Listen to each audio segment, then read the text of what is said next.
እንኳን ወደ ቻናላችን በደህና መጣችሁ። ዛሬ የአቪዬሽን ዓለምን ያናወጠውንና በኢትዮጵያ አየር መንገድ እንዲሁም በኢትዮጵያ ልብ ውስጥ የማይረሳ ጠባሳ ጥሎ ያለፈውን አሳዛኝ ክስተት እንቃኛለን። በኮሞሮስ ደሴት ላይ ስለደረሰው የኢትዮጵያ አውሮፕላን አደጋ፣ ስለ ካፒቴን ልዑል አባተ ጀግንነትና ይህ አሳዛኝ ክስተት ስላሳደረው ሰፊ ተጽዕኖ ዝርዝር ጉዳዮችን እንመለከታለን። አብራችሁን ቆዩ። ለዚህ ቻናል አዲስ ከሆናችሁና በየጊዜው የምንለቀውን እውነተኛና አስገራሚ ታሪክ እንዲደርሳችሁ ሰብስክራይብ በማድረግ ቤተሰባችን ይሁኑ እላለሁ።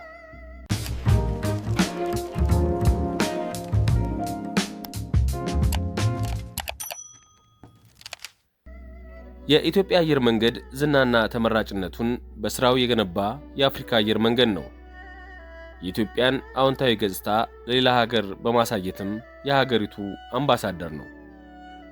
ብዙ መንገደኞችም ወደውና ምቾት ተሰምቷቸው ይመርጡታል። በየዘመኑ የተለያዩ እንቅፋቶችንና መሰናክሎችን እያለፈ ዘመናትን የተሻገረው የኢትዮጵያ አየር መንገድ በውስጡ ብዙ አሳዛኝና እንዲሁም አስደሳች ዜናዎችን ለሕዝቡ እያበሰረ ዛሬ ያለበት ደረጃ ላይ ደርሷል። ዛሬ አሳዛኝ ክስተት ስለደረሰበት ኮሞሮስ ደሴት ላይ ስለተከሰከሰው አውሮፕላን በጥልቀት እናወራለን። የኢትዮጵያ አየር መንገድ የፌዴራል አቪዬሽን አስተዳደር ሰርተፊኬት ካላቸው ሁለት የአፍሪካ አየር መንገዶች አንዱ ነው። የኢትዮጵያ አየር መንገድ ቦይንግ 767 በረራ 961 ከአዲስ አበባ ቦሌ ዓለም አቀፍ አየር መንገድ ማረፊያ ተነስቶ ወደ ኬንያ ናይሮቢ በረራ ላይ ነው። በኢትዮጵያ አቆጣጠር ህዳር 14 1989 መሆኑ ነው። የአውሮፕላኑ የበረራ መስመር ከቦምቤ አዲስ አበባ፣ ከአዲስ አበባ ኬንያ ናይሮቢ፣ ከናይሮቢ ብራዛቪል፣ ከብራዛቪል ሌጎስና ከሌጎስ አቢጃን ነው። እነዚህ ከተሞችን እያካለለ የሚያልፍባቸው መንገዶች ናቸው። አውሮፕላኑ ከቦሌ አየር መንገድ ተነስቶ ወደ ቀዳሚ መዳረሻው ወደ ናይሮቢ በሚያደርገው በዚህ በረራው 163 ተሳፋሪዎችና 12 የበረራ ሰራተኞችን ወይም ባለሙያዎችን በአጠቃላይ 175 ሰዎችን ይዞ በረራውን እነሆ አንድ ብሎ ጀመረ። አውሮፕላኑ ከኢትዮጵያ አየር ክልል ሳይወጣ ከ20 ደቂቃ በኋላ አንድ ተሳፋሪ ከመቀመጫው ብድግ ብሎ እየጮኸ ወደ አብራሪዎቹ ክፍል መሮጥ ጀመረ። ወዲያውኑ ሁለቱ ጓደኞች እሱን በመከተል ወደ አብራሪዎቹ ክፍል በሩን በርግደው ገቡ። ከገቡም በኋላ ከእነሱ ጋር 11 አጋቾች አውሮፕላኑን ሙሉ በሙሉ እንዳገቱት ከተናገሩ በኋላ ረዳት አብራሪውን ዮናስ መኩሪያን ከማብረሪያ ክፍል ውስጥ በኃይል አስወጡት። በመቀጠልም ዋና አብራሪውን ካፒቴን ልዑል አባተን በቀጥታ ወደ አውስትራሊያ እንዲበር ያስገድዱታል። ካፒቴን ልዑል አባተ ሊያደርገው እንደማይችልና አውስትራሊያ የሚያደርስ ነዳጅ እንደሌለው በእርጋታ ለማስረዳት ሞከረ። ነገር ግን ሊያዳምጡትና ሐሳቡን ሊቀበሉት አልፈለጉም። ብቻ በጭፍን በቀጥታ ወደ አውስትራሊያ በረራህን ቀጥል ይሉታል።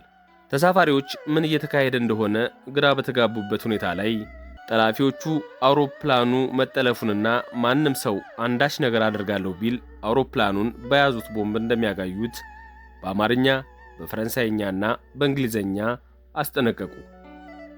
ነገር ግን ጠላፊዎቹ የተጠቀለለ ጠርሙስ እንጂ ቦምብ አልነበራቸውም። እነኚህ 3 ጠላፊዎች አለማየሁ በቀለ በላይነህ፣ ማቲያስ ሰለሞን በላይ እና ሱልጣን አሊ ሁሴን የሚባሉ ሲሆኑ ጠላፊዎቹ የአውሮፕላኑን የአደጋ ጊዜ መስታወት፣ መስበሪያ መዶሻ፣ የእሳት ማጥፊያ እንዲሁም ፓስ ይዘው ነበር እንዲህ ያለውን የአውሮፕላን ጠለፋ የፈጸሙት። አውሮፕላኑ ናይሮቢ ድረስ የሚያደርስ ነዳጅ እንዳለው የሚያውቁት አብራሪዎቹ በብልሃት ከአጋቾቹ ጋር እየተነጋገሩ የአፍሪካን የባህር ዳርቻዎች እየታከኩ ቁልቁል ወደ ኮሞሮስ ደሴቶች ጉዟቸውን ቀጠሉ።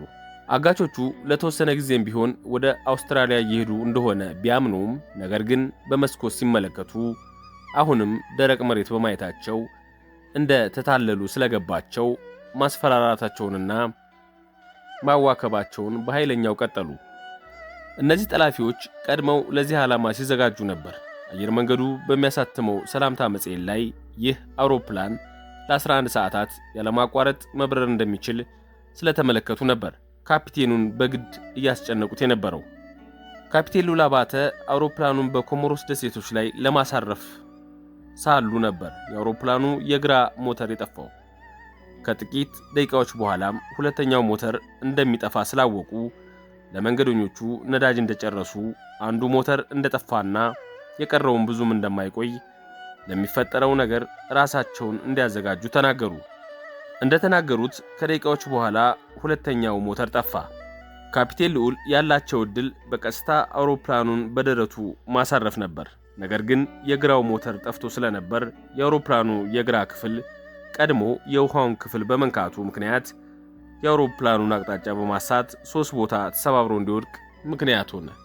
ከ3 ቦታ ሲከፈልም ከ3ቱ በኩል ከነበሩት ሕይወታቸው የተረፈው ዋና አብራሪ ካፒቴን ልዑል አባተና ምክትላቸው የነበሩት ኮፓይለቱ ዮናስ መኩሪያን ጨምሮ 50 ሰዎች ሲሆኑ ቀላልና ከባድ ጉዳት ግን ደርሶባቸዋል። ሕይወታቸውን ያጡት ደግሞ 125 ናቸው። ከአዲስ አበባ 163 መንገደኞችን ይዞ ሲነሳ 12 የአውሮፕላኑ ሰራተኞች ነበሩበት።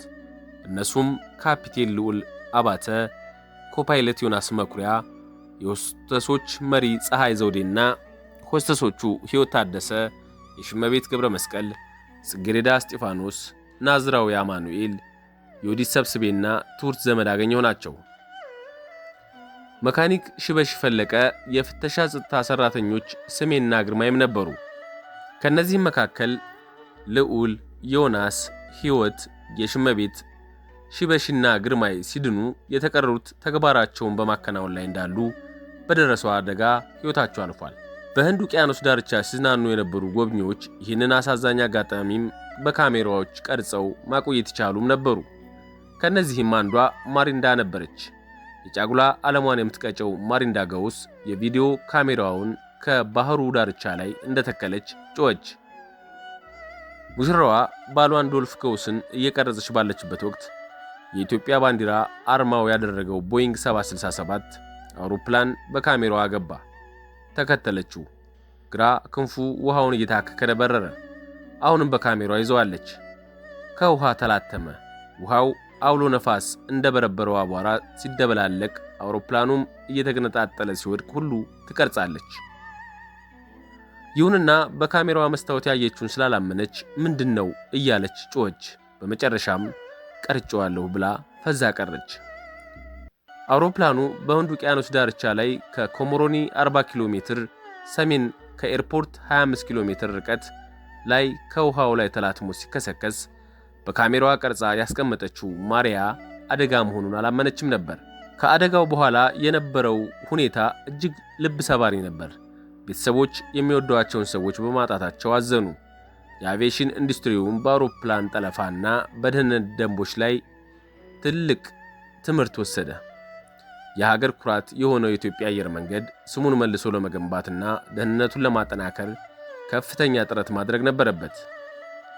ባለሙያዎች የተሻሻሉ የደህንነት እርምጃዎች እና ለበረራ ሰራተኞች የሚሰጡ ስልጠናዎች አስፈላጊነት ላይ አትኩረው መከሩ። ይህ ክስተት በዓለም አቀፍ ደረጃ ስለ አውሮፕላን ደህንነት ስጋቶች ሲመጡ ስለ መዘጋጀት ትልቅ ውይይት እንዲጀመር ምክንያት ሆኗል። ካፒቴን ልዑል አባተ በኢትዮጵያ አቪዬሽን ታሪክ ውስጥ ፊልም የሚመስል ልብ አንጠልጣይ እውነተኛ የበረራ ታሪኮች ካላቸው ኢትዮጵያውያን አብራሪዎች መካከል አንዱ ነው። በኢትዮጵያ የአብራሪነት ታሪክ ውስጥ ብዙ እንደርሱ ሕይወትን በሚነጥቁ በአሳዛኝ ገጠመኞች የተሞላ የበረራ ታሪክ ያለው አብራሪ ያለ አይመስልም። ስለዚህ ታላቁ አብራሪ ካፒቴን ልዑል አባተ በርካታ ታላላቅ የዓለም ሚዲያ በተለያየ ጊዜ በቁጥር የሚበዙ ዶክመንተሪ ፊልሞችን ሰርተውለታል።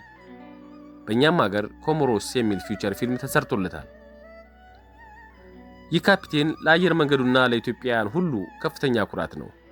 ካፒቴን ልዑል አባተ በብዙ ችግርና መከራ ውስጥ ያሳለፈበትን የጠለፋና የአብራሪነት ሕይወቱን በተመለከተ ካፒቴን ልዑል አባተ ሕይወቱ የአብራሪነትና የአውሮፕላን ጠለፋ ትዝታዎቹ በሚል ርዕስ ብዙ ኢትዮጵያውያን ለማንበብ የሚጓጉለትን ኦቶባዮግራፊ ጽፏል። የካፒቴን ልዑል አባተ ስም ለዘላለም ሲታወስ ይኖራል። እሱ የሚታወሰው በበረራ ብቃቱ ብቻ ሳይሆን በችግር ጊዜ ባሳየው ታላቅ ጀግንነት ጭምር ነው። የእርሱ ታሪክ የሰው ልጅ ጥንካሬና በአቪዬሽን ውስጥ የደህንነት አስፈላጊነት ሁሌም ያስታውሰናል። ይህን አሳዛኝ ታሪክ ስናስታውስ ሕይወታቸውን ላጡት ክብር እንስጥ፣ በጨለማ ውስጥ ብርሃን የሆኑት ጀግኖችንም እናስታውስ። ካፒቴን ሉላ አባተ የጀግንነት ተምሳሌት ነበር። ታሪኩም ለወደፊት የበረራ ባለሙያዎች ተምሳሌት ሆኖ ይኖራል። በዚህ ታሪክ ጉዞ አብራችሁን ስለነበራችሁ እናመሰግናለን። ይህ ቪዲዮ ጠቃሚ ሆኖ ካገኛችሁት ላይክ በማድረግ ለሌሎች በማጋራትና ለተጨማሪ ቪዲዮዎች ሰብስክራይብ በማድረግ አብራችሁን ሁኑ። ሐሳባችሁን ከታች በኮሜንት መስጫው ላይ አጋሩ። ውድ ቤተሰቦቼ እስከሚቀጥለው ጊዜ ደህንነታችሁ ይጠበቅ። ታሪኮችን መመርመራችሁን ቀጥሉ። ሰላማችሁ ይብዛ።